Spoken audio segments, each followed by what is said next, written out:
आज आप सभी को बहुत ही मज़ेदार कहानी सुनाऊंगा। एक डाकिये की कहानी ये है। शहर से बहुत दूर एक छोटा सा गांव था जिसका नाम सूरजपुर था।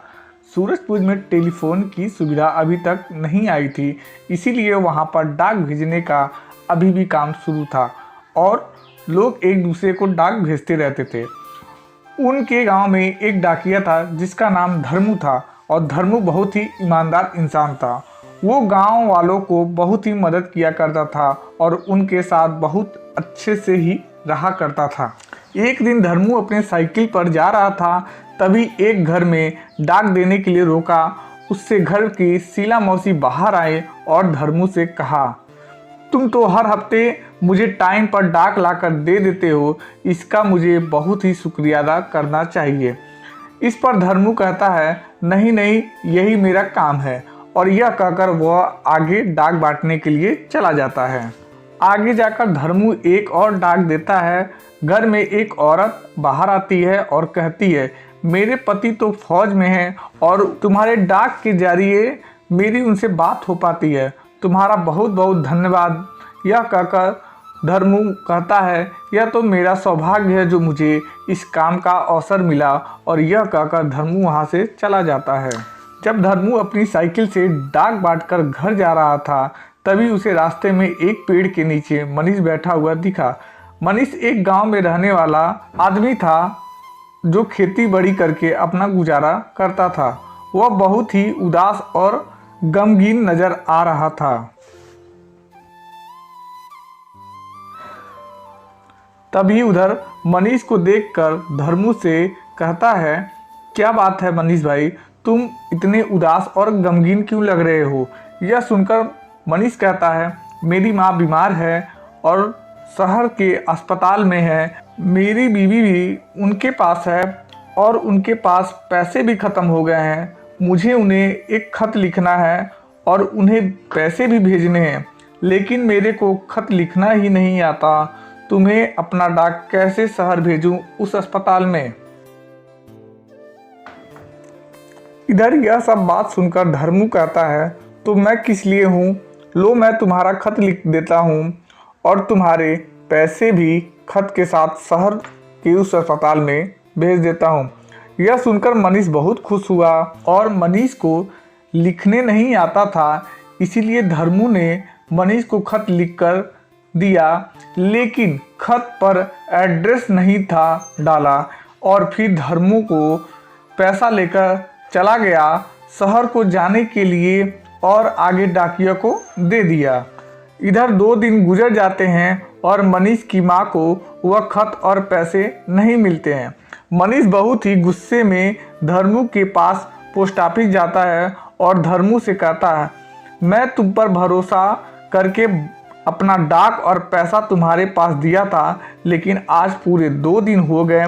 तुमने कहा था कि एक ही दिन में मेरा डाक और पैसे मेरी माँ को मिल जाएंगे, लेकिन 2 दिन होने के बाद भी मेरी माँ को पैसे नहीं मिले और ना ही डाक मिला। यह सुनकर धर्मू कहता है, यह कैसे हो सकता है? मैंने तो बराबर ही पहुँचाया था और पहुँचाने के लिए कहा था। लेकिन यह सुनकर मनीष कहता है, नहीं नहीं, मेरे माँ को अभी तक पैसे नहीं मिले हैं। यह सुनकर धर्मू कहता है, ठीक है, 2 दिन और इंतज़ार करो, तुम्हारी माँ को डाक मिल जाएगा। इधर मनीष 1 हफ्ते से इंतज़ार करता है। 1 हफ्ता गुजर जाता है, लेकिन फिर भी मनीष की माँ को उसका खाट और पैसा नहीं मिले।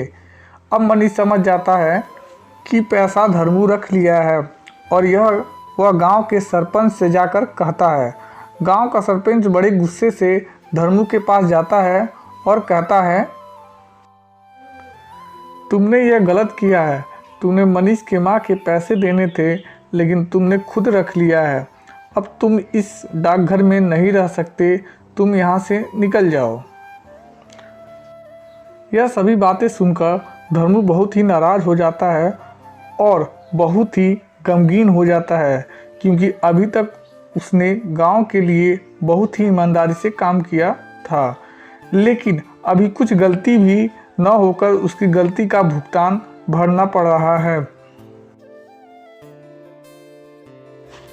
इधर दूसरे दिन को सामान लाने के लिए किराना दुकान में जाता है, लेकिन किराना वाला दुकान वाले धर्मू को सामान देने से मना कर देता है।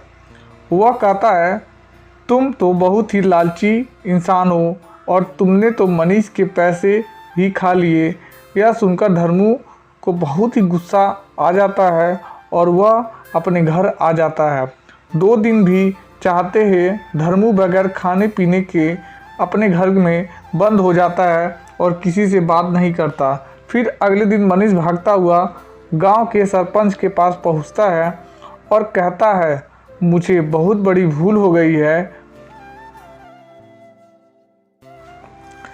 वह एड्रेस गलत था, इसलिए डाकिया 1 हफ्ते तक उसे वहां पर ढूंढता रहा और एड्रेस नहीं मिला। तो उसने वापस डाक और पैसा मुझे लाकर दे दिए हैं धर्मू भैया का, इसमें कोई कसर नहीं है। हमसे बेवजह उन पर शक किया तो मुझे बहुत ही बुरा लग रहा है।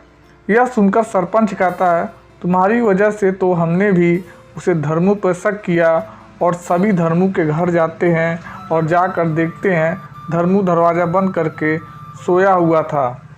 सभी धर्मू का दरवाज़ा ठोकते हैं और बाद में धर्मू के एक बिस्तर पर पड़ा होता है। 2 दिन उसने कुछ नहीं खाया तो बहुत ही गल जाता है। धर्म सरपंच जी से कहता है, तुम यहाँ कैसे? सरपंच जी कहते हैं, हमें सच्चाई का पता चल गया है, हम सभी तुम्हारे माफ़ी मांगने आए हैं। धर्मू कहता है, वह सब ठीक है, पहले तुम ये खत जाकर आरती बहन कर दे कर आओ। सरपंच कहता है, क्यों, यह खत किसका है धर्मू? धर्मू कहता है, भारती बहन का पति के फौज में काम करता था, लेकिन यह पिछले साल ही एक हमले में मारा गया और पिछले 1 साल से मैं उनके पति का खत ले जाकर देता हूँ और यह खत मैं खुद लिखता हूँ। उनके अभी तक पता नहीं चला है कि उनके पति मर चुके हैं, इसी वजह से वह अभी तक जिंदा है, नहीं तो उनकी भी हालत ख़राब हो जाती। यह सुनकर सरपंच जी और सभी गांव वालों के आंखों में आंसू आ जाते हैं और सभी एक बार फिर धर्मू पे माफ़ी मांगते हैं। इसके बाद सरपंच जी धर्मू को अस्पताल में ले जाकर और उनका इलाज कराता है और धर्मू से माफ़ी मांगते हैं और धर्मू फिर से पूरे गांव में डाक बांटना शुरू कर देता है और सभी लोग उसे पहले जैसा फिर से भरोसा करने लगते हैं।